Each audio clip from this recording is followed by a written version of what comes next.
Welcome, Murad, and welcome to Chamber Chat. You're our very first guest, and I couldn't be more happy to have you. I'm honored, actually, Murad. Well, thank you very much for having me. So let's get right into it. Tell me who you are, what you do, and a little bit about your company. Well, I'm Murad Al-Katib. I'm a founder and president and CEO of a company called AGT Food and Ingredients, based here in Regina, and started the company 22 years ago, basement of my house here in Regina, with an idea to build a ag value-added processing company focused on lentils, peas, chickpeas, beans, and we've kind of grown the company and become something here in Regina. Absolutely. But here in Regina and throughout the world, how big is the company in terms of employees? And you, I believe you have entities elsewhere too, right? Yeah, so we're still headquartered here, which is something I'm really proud of, being that we started here. And so from me being the single employee back in 2001, we've got just under 3,000 employees now. Wow. And located in 20 countries around the world. So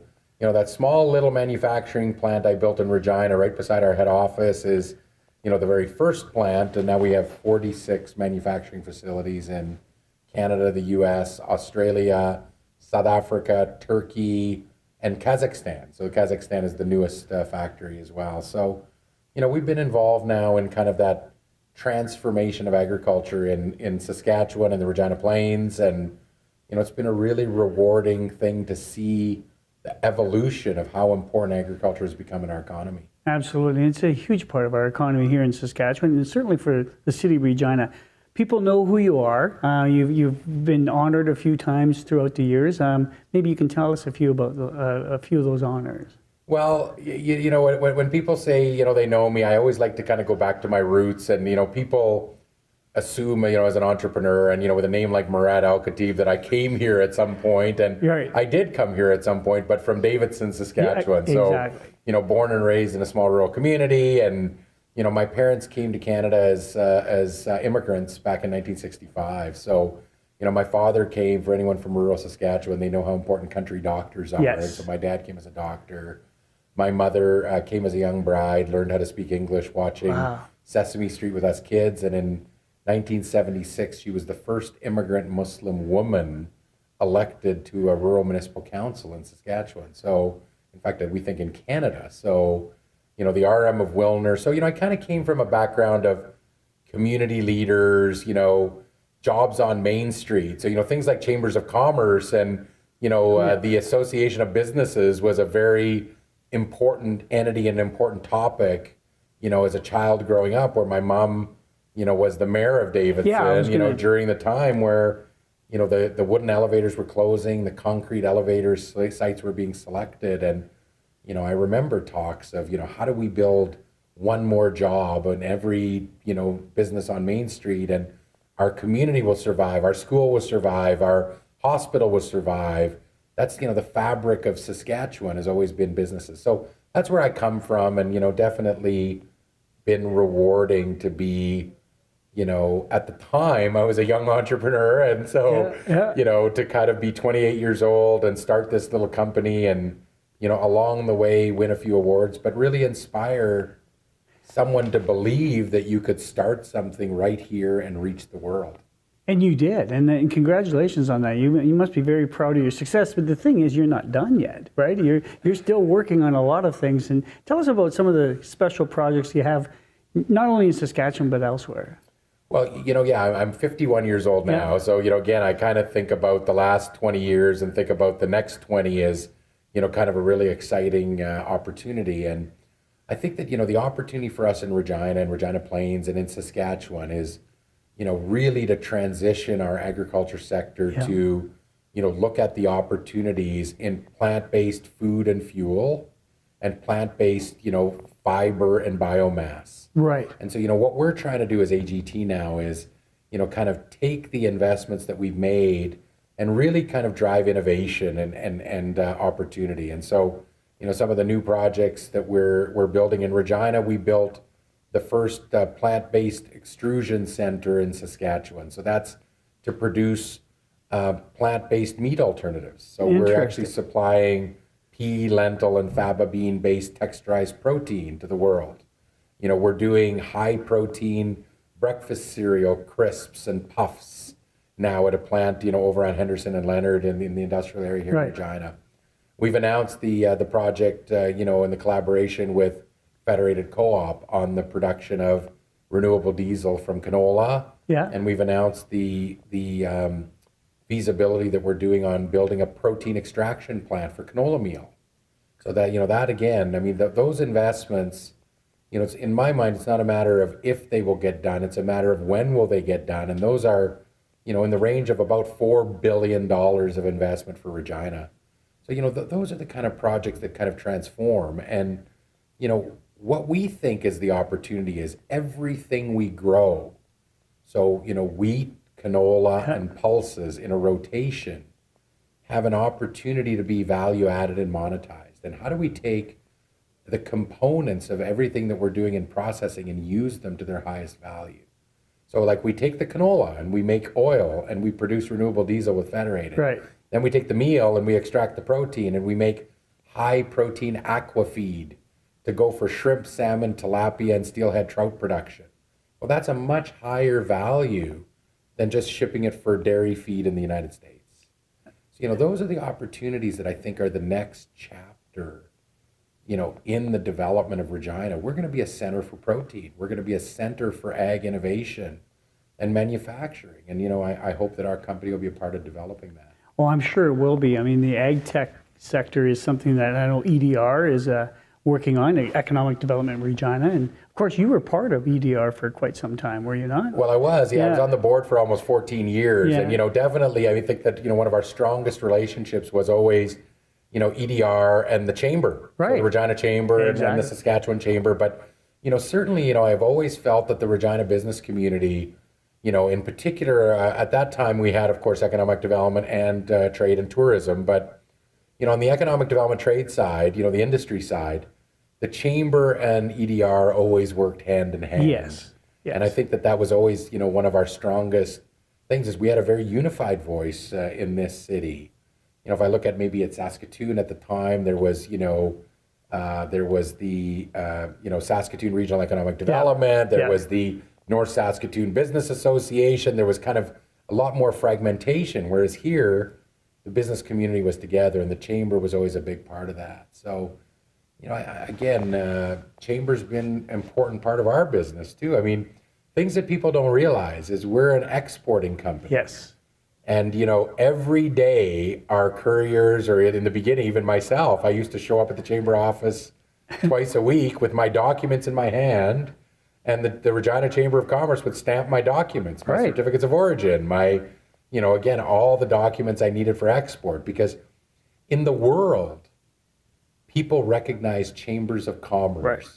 as entities that have, legal status. They have, good governance. Yes. And their stamps mean something. yeah. So for us, that was always important. I mean, I remember days of calling, John at the time, on Christmas Eve day, and to say, John, I need you to go down to the office and stamp a document for me. And he would. And he would. Yeah, So absolutely. those were important And things. that's the beauty of the city the size of Regina, is that you can still get that kind of service, right, from organizations like the Chamber. For sure. And, Yeah. and I think that, again, it's part of the, what I've always loved about the chamber and the business community here is you have large companies. I mean, I was a small startup Right. at one point. I'm a larger company now. But you've got a camaraderie and a respect of every business in this community, and a recognition that that's what makes Regina. I mean, we are a city that, for too long was known as a government city. Yes. And we're not. Yeah. I mean, there's some incredible entrepreneurs here, and, the economy here is changing in a big way.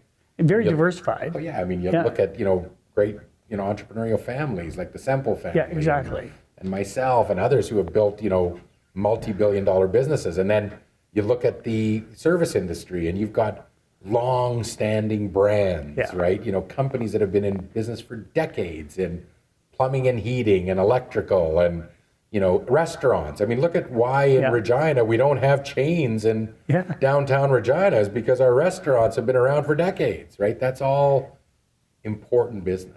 Absolutely. And it's all about the job, isn't it? You've Well, said that many times. Yeah, I mean, listen, I always have to remind politicians that, an economy ultimately, that the health of the Canadian way of life is based on healthy businesses contributing to our economy. So we have a tax base that can build infrastructure, that can support the social programs that we all value, like health and education. I say to people, you can't expect the Canadian way of life and say, not in my backyard for the economy. I mean, the economy is an important part of this. And, I want to be a responsible, ethical part of that so that people, want to support business and purpose. Yes. Profit and purpose are not at odds anymore in society. And I think that's the changing business evolution that I think is really important part of the future. That's actually a great point because profit used to be a swear word in Saskatchewan, and it isn't anymore, where we applaud success like you've had in the Semples and others, right? Well, and it's interesting as in my entrepreneurial journey, I've had lots of moments where I've struggled with profit and purpose. And I'll give you an example. I mean, we do so much with the United Nations, and today alone I'm dealing with the Gaza crisis and the Palestinian refugee problem, and how the United Nations is going to respond to millions of people that today don't have clean water and food. And, I would have kind of trouble in my head about the fact that we supplied this and we were actually making good money while we were doing it. And then I realized that, philanthropy is something different. I try to be philanthropic myself and my family, but profit and purpose, when they're aligned, it gives you the opportunity to do even more. Yes. I mean, I want to make money so that my shareholders and my stakeholders are happy and my business is healthy. And that gives me more ability to invest and do more and more on the reconciliation of profit and purpose. And, I don't think it's optional anymore. No. That those younger generation consumers coming, they have a demand of business that, social enterprises are not going to be a thing of the future. Every enterprise has to be a social enterprise in some form. Yeah. Otherwise, they won't survive. And I think that that's actually something that, as someone I'd characterize myself as a social conservative. Right. Which is in a way, some people think that's not a great term. I think it's a great term. I'm a free market and free enterprise person, but I believe strongly in helping those that are most vulnerable. In a strong economy, strong businesses do help the vulnerable in our society, Totally. right? I mean, and I've always said that. Well, right? and it's just part of the Saskatchewan way of life. I mean, you look at our volunteerism, you look at, the community causes that, large and small businesses in this province do. And it's something that, again, makes me proud to live here. It makes me proud to have my headquarters here. And people from the outside, when they come in, they're surprised at it, right? But yet it's a secret that we know already. Yes, that's right. I like the fact that you've grasped and held on to the fact that community is important, right? Well, it came from my upbringing. I mean, again, growing up in that rural community in a time where, we were in the race for the concrete elevators, and Davidson got 2 elevators at that time. I mean, that you don't shake that. That's kind of the fabric of who I am and how I was raised, and the passion of my mother and my father as community leaders. That's been the exciting part of the last few years for me, is reinvesting in Saskatchewan again. I mean, I did at the beginning, and then I went around the world and built my business. Yeah. Now you're back. And now I'm back, and I'm investing in short-line railways and new production facilities here, and creating new jobs here at our head office. I mean, I love that. Yeah, it's exciting. So you roll down number 11, you go by Davidson, you see that on your, you help out with the arena there, which is a big part of that community, and that's got to make you feel good. Well, it's interesting. The community skating rinks program is something that we launched a number of years ago, and I always say, growing up in rural Saskatchewan, that the skating rink, the curling rink, is the community center where you celebrate the wins of your hockey team, you cry about your defeats. The largest funerals and weddings are at that community center. right? It's a place that's the fabric of the, Saskatchewan culture and way of life. So to be able to provide some support to smaller rural communities, has been great. I think we've got around 11 skating rinks around the province that bear our name now. And, those are important things. So we try and focus a lot on kind of the pillars of health and nutrition. So the food banks are really important. And we've got a new program we announced called the Crop Exchange Program, where farmers can now deliver to our sites in Western Canada, and they can designate any portion of their delivery to the food banks of Canada.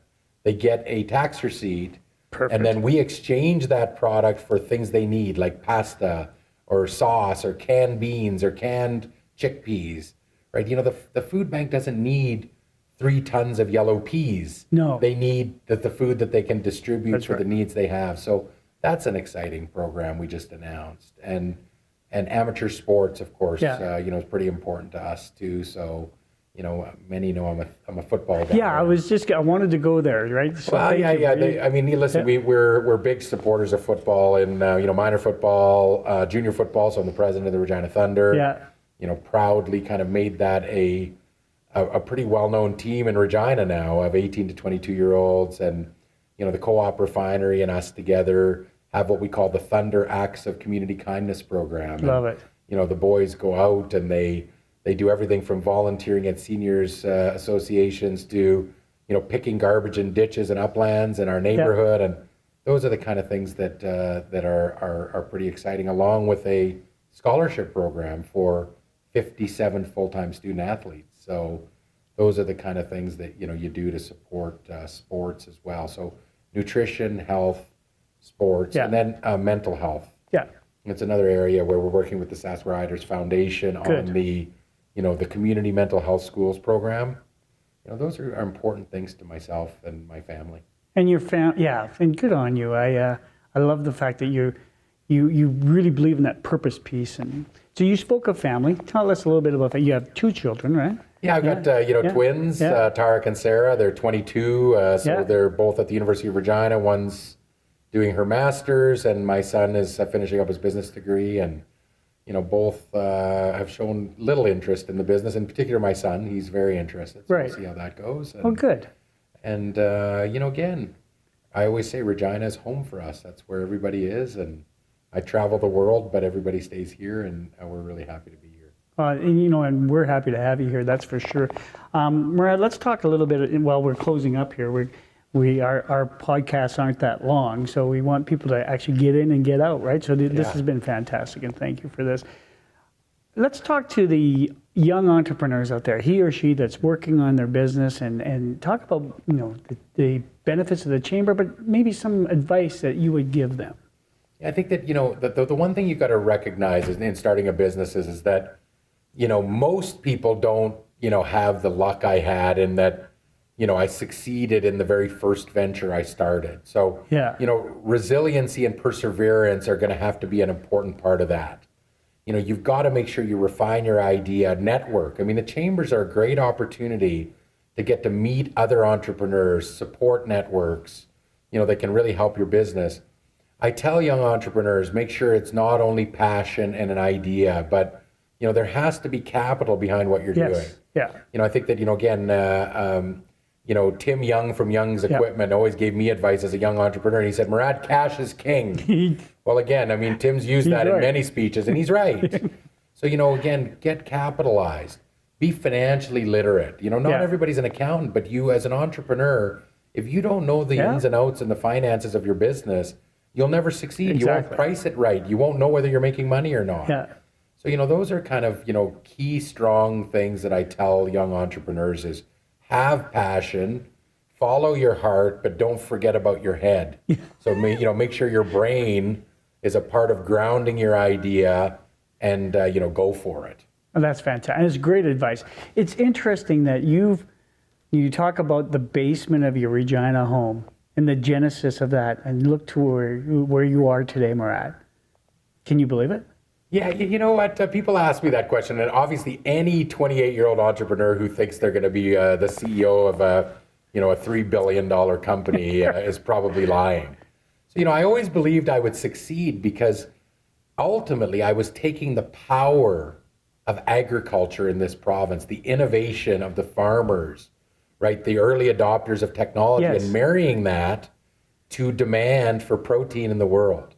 And with the shortage of land and water, I knew Saskatchewan was an important place. It's why, I studied at a big US MBA, and I still came back to Saskatchewan for my career because I knew there was opportunities here that I wouldn't get, on Wall Street or Bay Street or in London in the UK. Yes. So that's why I came back here in the first place. So, again, I knew there would be success. Did I imagine this? No. But, I'm still humbled by it. I've got a great team, great people, and we're not done yet. And you're not done yet. And that's what I love about it, Murad. Listen, what a pleasure it has been for us, the Chamber here, to have you at our very first Chamber chat. And I hope that you'll come back again. Thank you so much for everything. Thanks for having me. Thanks for being part of it. All right. All the best. Thanks. Chamber Chats is produced bi-weekly by Skycron as a service to the Regina business community. We produce many series, including the television series Go Nitro for NBC Sports, CBS, and Fox, as well as corporate videos, events, and live streams, all right here in Saskatchewan. We can do the same for you. If you have a video project for your organization, call us at 306-720-0097. And let's get started on your next project.